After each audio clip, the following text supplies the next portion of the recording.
This is my NXT Takeover Dallas review, which means I gotta talk about the whole show. But man, I just want to talk about Shinsuke.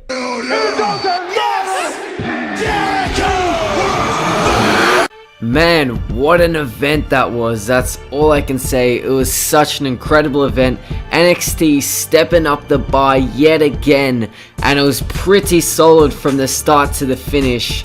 It was an amazing show, and now I'm even more excited for WrestleMania to see if they can top that up. I'm not sure if they can, honestly, because there was some pretty dope matches happening right now. Like, I think every single match was actually pretty damn good. Starting off, we had the NXT Tag Team Championships. Jason Jordan and Chad Gable finally doing it, finally winning the Tag Team Gold against the Revival. And man, NXT is a really weird place for tag teams. First of all, tag teams are amazing in an NXT. I mean, it's just a revival of tag teams. But they have this weird things of just giving the tag titles to these random teams. I mean, the Revival, legit, they just came out of nowhere, won the tag team titles. Same with Blake and Murphy, they just came out of nowhere and won the tag team titles. But I guess, like, you can prove the Revival here were so good in this match, and also a roadblock against Enzo and Casto was so good. So, you know, the Revival actually have proven themselves to be a pretty damn good tag team. But Jason Jordan, Chad Gable easily stole the night. It was such an incredible match. I gotta say, this is one of the best tag team matches I've seen in a while. This is hopefully maybe the best tag team match of the year. Definitely probably the best one in NXT. But man, I haven't seen like the tag team division this good in ages. The main roster definitely doesn't have the tag teams this good at all. I mean, well, we got the League of Nations and New Day. Dudleys are good, I guess. The Usos, but I mean, NXT is where it really steps up, and this match showed. I mean, there were so many roll-ups in this match. Chad Gable, man, he's a roll-up expert. Every 3 seconds going to a roll-up, he's gonna steal it. No, there's so many times where I thought the match was gonna end. It was just incredible. But in classic American Alpha fashion, Chad Gable was throughout the whole match, and then Jason Jordan got a tag at the end to pick up the victory. But you can't like not count out the Revival. They did some pretty solid work, especially when I forget I can't distinguish the names. I think it was Dash Wilder, Scott Dawson. I don't know which one is which, but the one with the guy who has hair, he fucking went under the ring, slid through the ring, and grabbed Jordan and stopped him from making the tag. That was amazing. I don't understand how he did that. He like hit a clothesline, and then 4 seconds later he went through under the ring and throughout. I'm like, how the hell did you slide under the ring that quick? I don't know, but it was amazing. Yes, finally American Alpha have done it. I mean, I didn't think they were going to win, honestly, because Enzo and Cass never won the tag team championships. I'm not sure why not. So I'm like, looks like, you know, NXT, they're not going to give us who we want as tag team champions. So maybe American Alpha won't win. But they actually did, and it was amazing. The crowd was so into it. The crowd is so behind American Alpha. It's so good. And I got to talk about those entrance attire for the American Alpha, man. They've got those hoodies on, and it was fucking sick when they came out with the hoodies. I'm like, man, this is awesome. I heard, you know, on Breaking Ground, they wanted to do that for respect. They wanted to have the hoodies, but they couldn't get it in time. But man, showing it off now when you win the tag team titles, that is awesome. Perfect. Such a good match, and it was a perfect way to kick off the show, I reckon. I was hoping it would kick off the show, and I'm so glad it did. This is my second favorite match of the night. It was just phenomenal. The whole match was awesome. Man, I can't talk highly of the American Alpha anymore. They're just so good, and especially if you watched after on YouTube, you can see the fallout, and you can see they interviewed American Alpha about the win, and Jason Jordan is crying about it, man. He's so happy because he's been in NXT for so long. He's like an NXT veteran. He's been there since the start, and only now, finally, he's actually getting a push. He's finally getting recognition.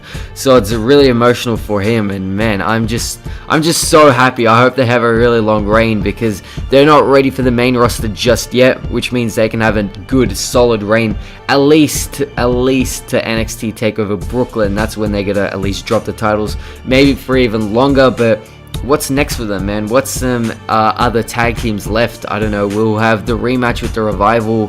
What other tag teams are even in NXT? I don't know. What, the Vaudevillains, Blake and Murphy, Enzo and Cass are probably going to get called up. But man, you know, all the tag teams are leaving, but at least Jason Jordan, Chad Gable stole the show. This is one of the best tag team matches I've seen in a while. Congrats to all 4 men, did an amazing job. You can't say there was a weak link apart from that botch. What was that botch? Holy shit! You all saw it. He was gonna steal a fucking move. It looked like they went for like a double powerbomb, top rope powerbomb move, but he just botched it so hard. I was laughing. The crowd was chanting Botchamania. It was incredible. I don't know how that botch happened, but they looked like they could have stole a victory. Like legit, the ref was turned away, so they were gonna do like a double powerbomb thing. But no, they botched it so hard, and he just landed straight on his face, and it was pretty hilarious. That was the funniest moment of the night for sure. But apart from that, the match was pretty much spot on perfect. So congratulations to American Alpha. I'm so happy with that. It was great. Perfect way to start off Dallas. Next up, we have Baron Corbin versus Austin Aries, and this, I don't know about this one, man. Austin Aries, I was so excited to see him. I was so excited to see Austin Aries. Like, going into Dallas, the 2 things I really wanted to see was Shinsuke and Austin Aries. So I'm kind of disappointed with this match, and it's pretty much because Austin Aries, his wrestling style, it's pretty similar to someone like a Finn Balor. It's very, you know, fast paced and you know, very flippy, and it's great. Except in this match, he had to slow his pace down. He had to work on Baron Corbin's pace. So pretty much, you know, we could have saw Baron Corbin go up to Austin Aries level, but not level, because it's not like bad. Baron Corbin's wrestling style isn't bad. I'm a fan of Baron Corbin, but it's slower. It's a lot slower than Austin Aries. So for a debut, I don't think it was a right call to have him face Baron Corbin, because Baron Corbin isn't the type of guy that will change for someone else's wrestle style. He will make you go to his wrestle style, so then that doesn't show off anything of Austin Aries can do. So it's not a good, not a very good opponent for his first opponent at the least, because it was very slow. There's a lot of, you know, chain wrestling, and it was pretty boring. So I think he definitely should have had someone like Apollo Crews for this match. For his debut, Apollo Crews that can tear the house down. I think that would have been much better.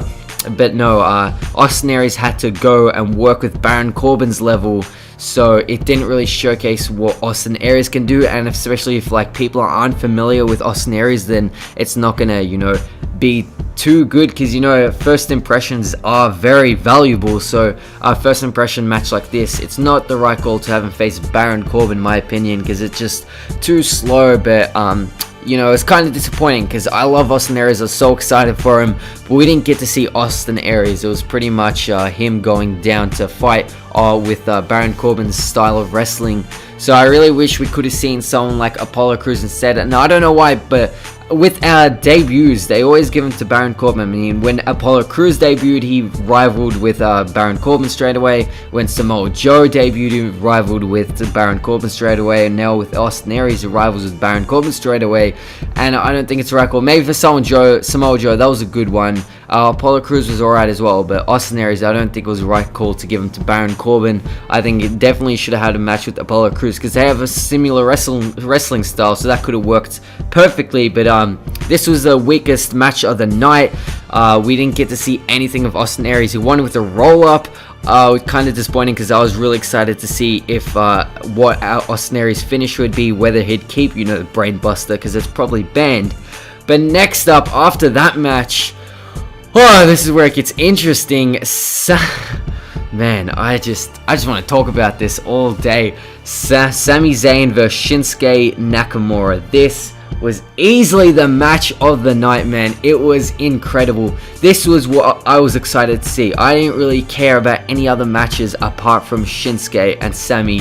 They absolutely teared the house down.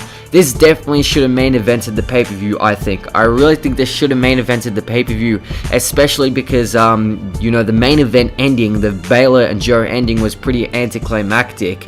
So this should have main evented the pay-per-view, because first of all, I was burnt out after this match. The Divas match was after this, or I should say the women's match, sorry. The women's match was after this, and I was pretty burnt out already because it was such a good match. It was the longest match of the night with a solid 20 minutes.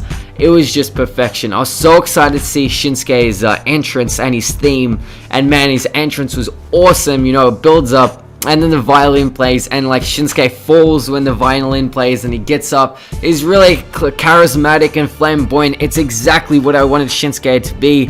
I really, was thinking, is he going to keep the King of Strong Style gimmick? It probably won't work in WWE, but he does, and it's still strong style wrestling that fucking hurts, and it was amazing. They absolutely teared their house down. Before the match even started, they was getting this is wrestling chants, this is awesome chants, and it absolutely was. Shinsuke's entrance alone, I was so happy with it, and the match starts, and it was just, me talking about how good a match is not going to do it justice at all. You need to go back and watch it. It was probably one of the defining matches of our generation. Definitely one of the best matches of the year. I will be surprised if this doesn't get NXT's best match of the year, honestly. There's so many good spots, like just the thing I keep thinking back to is the elbows. You know, when there's a classic situation, a wrestler, the heel punches and the face punches, and they keep punching back and forth, and the crowd chants boo yeah, you know what I'm talking about, with the punches go back and forth. Basically, they did this with elbows, except obviously the crowd was chanting yeah for everyone. They went hammering with the elbows. They were going fucking crazy. At least like 2 minutes, they were going full on with the elbows. Shinsuke fucking breaks his nose, gets a bloody nose from all the elbows.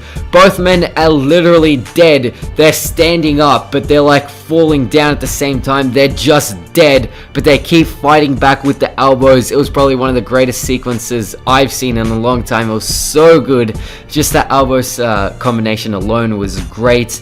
My favorite part of the match was probably when Sami goes for I can't even talk, sorry.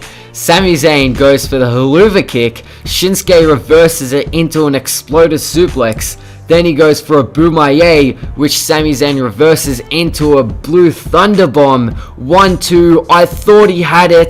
Shinsuke kicks out. Then he goes to the top rope. Boomaye from the top rope. And then a classic Boomaye. 1, 2, 3, gets the victory. That ending was just amazing. The reversals, so many good reversals throughout the whole match, and the ending was awesome. Shinsuke keeping the Boomaye, which is very surprising. Like, you look at the Boomaye, just look at the move, especially in New Japan, how fucking crazy he hits it. And I'm like, there is no way he's going to keep this in WWE. It's going to get banned straight away. I mean, if a curb stomp gets banned, this is definitely getting banned, but surprisingly, it's not. I'm very interested to see how Shinsuke is gonna fight with people who aren't indie people, because he's strong style wrestling that really fucking hurts. A lot of quick combinations of strikes. I want to see how he fare with people that aren't indie people, because indie people are gonna be used to it. They can fight him. People like Sami Zayn, AJ Styles, Kevin Owens, Seth Rollins. They're all gonna have fucking 5-star matches with him. But that's why now he's in WWE. So I'm excited to see a match with him with WWE stars, with someone like Roman Reigns, Randy Orton, John Cena. I'm interested to see how a match with him and those classic WWE stars will fare. But man, this absolutely teared the house down, especially when Sami goes for the DDT. The flying DDT through the turnbuckle, the turnbuckle DDT, and Shinsuke fucking super kick and destroys Sami's life, just ends his career right there. The fucking kick from the apron, the turnbuckle DDT was devastating. The whole match, everything was devastating. Like Shinsuke's knees, man, they are fucking crazy. Shinsuke's throughout the whole match, he was just going ham on the knees, and he was just destroying Sami's career, man. It was such a good match. Whatever I say about it will not do it justice at all. You need to go back and watch it. This is definitely one of the defining matches of my generation. I was freaking out the whole match. I'm so excited. Shinsuke is definitely my favorite wrestler I think right now has to be. And you know, we're only at the start of April, and Shinsuke to me has already had 2 5-star matches. One here against Sami Zayn, and then also Wrestle Kingdom 10 against AJ Styles. You need to go back and watch that in January, I think. AJ Styles versus Shinsuke. It was amazing. So in my opinion, he's already had 2 5-star matches. This was definitely the match of the night, man. Just the ending sequence was so good, where Sami goes for a haluva kick, reverse to an explosive suplex, goes for the Boomaye, reverse to a blue thunder bomb, then hits the double Boomaye, one from the top rope and then one regular. And I'm just so happy he's keeping his regular style. You know, he's keeping his flamboyant, charismatic look. And it's so good. His attire also is keeping the red pants. Also happy with that. I'm just so happy with Shinsuke. His theme is amazing. I've listened to it on repeat for so long. I can just talk about Shinsuke for ages. I'm so happy he is in WWE. My dreams come true. I mean, everyone is in WWE now. Like, legit, all the indie people are in WWE. I don't believe it. There's like 2 years ago, if you would ask me, hey, who do you want to join WWE, I would have listed like 20 people, and now they're all in WWE. So there's like no one left that I really want in WWE. There's only a few people I think I want in WWE, and that's Jay Lethal. But I don't want him to leave Ring of Honor because he's doing such a good job there. So I think Jay Lethal and pretty much Prince Puma or Ricochet. I think those are the 2 that stand out to me that I think I would love in WWE. But apart from that, I don't really care because so many good people, and Shinsuke topping it off. Oh, and Okada as well. I would love Okada in WWE, but maybe we don't really need him because Shinsuke's there and he's doing a phenomenal job with that one match. This Shinsuke and Sami, absolute classic. Should have been the main event as well, because you know it was Sami Zayn's last match in NXT, so it could, you know, the farewell to Sami Zayn could have ended the pay-per-view, I think, as well as having a 5-star match. So that was just great. Oh man, I can talk about it forever, but I can't do it justice at all. Next, we have the Divas match, Asuka versus Bayley, and this was a pretty solid match. It was great. Asuka is the new women's champion, which is awesome. She won it via knockout, had the Asuka lock, and the Asuka lock, man, I hate when people have like their name and then lock on it. That's just like, you know, the Emma lock, the Asuka lock. Like, think of something good. But it was great. The Asuka lock locked in. Bayley doesn't tap out. She passes out, and it's great. But I was burnt off Shinsuke and Sami at this point, so I was only half concentrating. But I was of course watching the match. It was so good. Bayley, you know, I was actually surprised that when Bayley lost, Asuka started to get a bit of a boo there. I was really surprised at that. I was definitely thinking, you know, it's going to be 50-50. I called Asuka winning because I think Bayley's going to debut on the main roster, like, and now she is the Raw after Mania. I think she's got to. But I was like, you know, everyone loves Asuka. I think she's definitely going to get cheered. But she was kind of getting booed when she lost because people love Bayley so much. They don't want, you know, Bayley to leave because now all of the 4 horsewomen have left NXT, going to the main roster. So it's pretty surprising. I was pretty shocked at the boos, but the match was great. Asuka is she's fucking scary. It's so good. It's so good. And Bayley, I'm surprised to see how her gimmick will work on the main roster now, because a lot of people like have NXT gimmicks that work out really well and then go to the main roster, doesn't work at all. People like the Ascension, Tyler Breeze, Neville. I'm just hoping Bayley's gimmick will definitely work out, but I can see Bayley and Sasha Banks, those two, being the face of the women's division for a long time to come, as well as Asuka, the face of NXT now, because it was great. Where's Asuka going to go from here? She's going to probably have a feud with Nia Jax. Who else is there? Dana Brooke. Emma's on the main roster now, so I don't even know who's left. But it's going to be great. Asuka, congratulations. I'm really happy about that. Great match. Going into it, I was like, I'm going to be happy either way. I love both of these, so it's going to be a good match. It definitely was. Gave 15 minutes for the match, so that's the appropriate amount of time, I reckon. And Asuka's a new NXT Women's Champion, which leaves us to the main event of the evening, Finn Balor versus Samoa Joe. Now, going into this match, I wasn't that excited for this match. I was definitely most excited for Shinsuke and Sammy, and the reason I wasn't that excited for this match is because it's a rematch, and basically there's only an NXT Takeover event once every 4 months, so when there's a rematch, I'm like, could you not? I mean, 4 months, you don't really need to do a rematch. That's why I was really, wanting every NXT Takeover to be a different main event, and this wasn't. But as soon as the match started, 30 seconds in, I'm like, okay, I'm sold on this match. I'm very happy with it, and that's because, Joe started fucking bleeding. But I'm getting ahead of myself. Bobby fucking Roode, what the fuck was he doing out there? I was fucking going skits, man. That was sick. Just legit, like a minute before the match started, the camera's like, hey, yeah, it's Bobby Roode, and the fucking crowd are going legit crazy, and it just pans away from him. It's like, Bobby Roode's here. No, he's not. I'm not too happy with the way they did it, though. They just show him in the crowd. I would rather have an awesome debut, like at the end of the match, music hits, you don't know who it is, holy shit, it's Bobby Roode. I always, debuts and returns are always my favorite. I especially like when music hits, no one knows who it is, and then someone comes out, exactly like AJ Styles at the Rumble, do you know what I mean? But, yeah, I'm not that happy with Bobby Roode's debut. I guess it's his debut. I mean, he's in WWE now, don't deny it. It's obviously happening.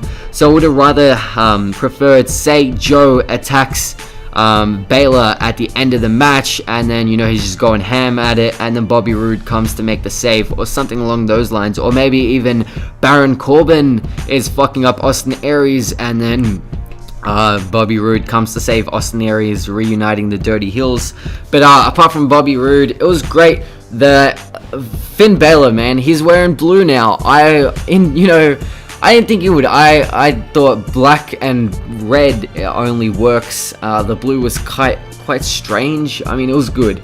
The blue attire was great, and he came out as Texas Chainsaw Massacre because, of course, they're in Texas. It was a great fucking entrance. Awesome, with the chainsaw just going ham, just going chainsaw, and everybody was fucking sick. My favorite NXT Baylor is probably still Jack the Ripper. That was just the greatest. You have the girl scream and then he comes out. But I really like the the location inspired things, like in Japan he had the fucking thing, the Japanese symbol on his back. In London he had Jack the Ripper. In Texas he has Texas Chainsaw Massacre. So it's good. I love Bayley's entrance. It was awesome, just as we expected. Blue Baylor, which was very surprising, and it was good. But 30 seconds in, Samoa Joe fucking gets busted open. I legitimately, the match started, I'm like, okay, let me just go put my phone on charge. Put on charge, I come back, and Samoa Joe is full bleeding. I'm like, what the fuck? What the hell did I miss? It was sick. So Samoa Joe, as soon as he started bleeding, and they're going at it across the arena, throughout like the fucking all around the ring. They're just going ham. It's a fucking brawl. And by this point, the match has started. They've been outside the ring for a good 3 minutes, and the ref hasn't even started a goddamn count. Like, ref, do you know how to do your job? It's a 10-second count out. I am pretty sure I've watched enough wrestling to know that. But that was just a bit interesting. But man, they were going at it. As soon as 30 seconds in, Joe's busted open and they're fighting outside the ring. That's when I'm like, okay, I like this match. It's already outdone my expectations. So I really, really liked them fighting outside the ring when Joe's busted open. It just, makes it more immersive, makes the rivalry feel so much more intense. And of course, the doctors get involved. Every 3 seconds, the doctors are getting involved. Joe's like, fuck off, mate, let me fucking fight. And the doctor's like, no, you're gonna die. But I think that really added to it as well. Everyone is hating on the doctors, coming and stopping the match. I liked it, because it makes, to me anyway, I don't know how to explain it, but it just made the match feel more important, that the match has to go on. You can't stop the match. Joe's like, fuck off, just let me fucking fight. And the doctor's like, no, and he's fucking just wanting to fight. Baylor's there watching like, let's fucking fight. And he pushes it, eventually, keeps pushing the doctors off, and he keeps fighting, and doctors keep coming back. He keeps pushing them off, keeps fighting. I thought it was very immersive. Mess is not the right word. It was very, I don't know, it was just good, okay? It was good. I've been talking for 20 minutes here. I can't think of a better word than good. It just made the match feel more important, and in my opinion, I liked it, even though I know heaps of people hated it, and you know, the doctors kept wiping away the blood, and that pissed everyone off. But it's 2016, it's not the Attitude Era anymore. People don't fight with blood in their eyes. I mean, I understand it. It was bleeding from the eye, so I understand they have to wipe the blood away, but everyone got really pissed off at that. But I mean, come on, he's bleeding from the eye, he's not going to be able to see anything, so it makes perfect sense to me. So everyone was getting pissed about that. Yeah, everyone absolutely loves blood, but I'm always like, I don't really care about it, to be honest. But the match was great. It was a great back and forth match. Samoa Joe finally hits the muscle bust on Finn Balor, and I thought that was it. 1-2 kick out, Jesus Christ. And then straight after that, he hits the coup de grace. He doesn't pin him. I'm like, what's he doing? He lifts him up, and he's about to go for a Bloody Sunday, and that's where I lose it. Every time Finn Balor goes for a Bloody Sunday, I freak out. I'm the only person who freaks out, because I'm the only one person who cares, because if you don't know, in New Japan, his finisher was the Bloody Sunday, so that's why it's so important when he does it. He goes for the Bloody Sunday. Samoa Joe reverses it straight into the Coquina Clutch, and that's where I went hectic. He had the Coquina Clutch locked in for about 3 minutes. I gotta say, it was incredible. He's going across the, you know, they're walking around the ring. He's got the Coquina Clutch locked in. Finn Balor is about to pass out, and then fucking keeps getting up, and he's not gonna die, Finally, he's got the Coquina Clutch locked in. Finn Balor uses the ropes, kicks off the turnbuckle straight into a pin. 1, 2, 3, and he gets the cover.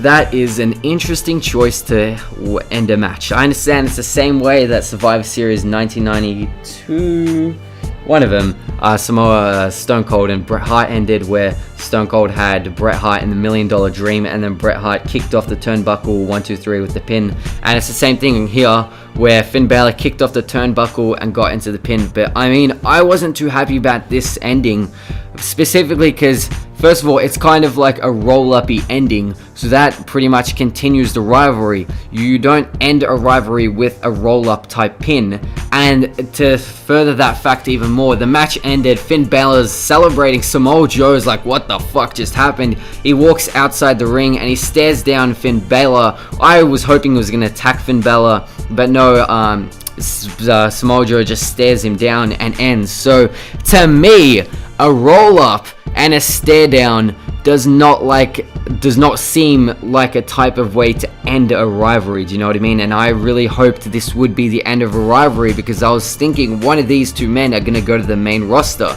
But when he hit the roll-up type pin to win the match, I thought, okay, I know what's gonna happen. Samoa Joe is gonna attack him after the match, and Balor Club are gonna make the save. That makes perfect sense. But no, that didn't happen either. So I was pretty bummed out about that.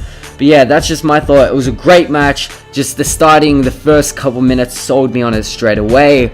But the ending was just anticlimactic. A roll-up and a stare-down is not a way to end a rivalry, and I feel like they are going to end the rivalry, because one of these two men are going to go to the main roster, right? But it can't be Finn Balor now that he's still NXT champion, and I hope he doesn't go to the main roster like now, because I hate when NXT champions or champions that, like, anyone, Divas champion, or I keep saying Divas, women's champion or NXT champions, I don't like when they go to the main roster, because then they defend it at the pay-per-view, and you're like, it's predictable that they're going to lose the championships. Do you know what I mean? And especially when, as I said before, a takeover event happens only one every 4 months. It's not that good to be predictable. But this match, most people thought Samoa Joe would win and Finn Balor retain, so that was good, good unpredictability. But I definitely wanted the match to end more certain, so we can end a rivalry. But I mean, it looks like this rivalry is ending. That's why I'm not happy, because a roll-up and then a stare down, and you're going to end a rivalry with that. So I don't understand why they didn't just get Balor to hit the coup de grace. But yeah, when the ending did happen, I was really hoping Samoa Joe was going to attack Finn Balor, and then Balor Club can make the save, but that didn't happen. So that's it. NXT Takeover Dallas was amazing. The only two things I didn't like was Austin Aries and Baron Corbin could have been a better choice for Austin Aries' first match, and the ending of the main event was just, I can see if people like it, that's great, but just to me didn't work that well. And if that was the ending of the match, then I definitely think Shinsuke and Sami Zayn should have main evented the pay-per-view, because I honestly would be fine if the ending of the NXT match happened that way, roll up and then they stare each other down and leave. But then next we have Shinsuke and Sami Zayn to end the pay-per-view. That would have worked a lot more for me, but doesn't matter, it was still an amazing pay-per-view. American Alpha finally NXT Tag Team Champions. Asuka is the new NXT Women's Champion. Finn Balor is still the NXT Champion.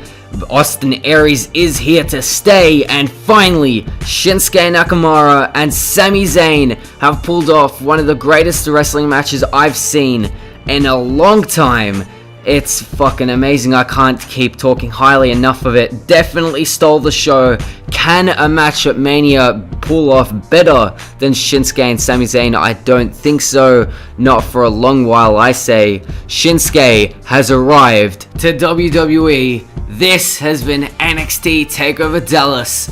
What an amazing show.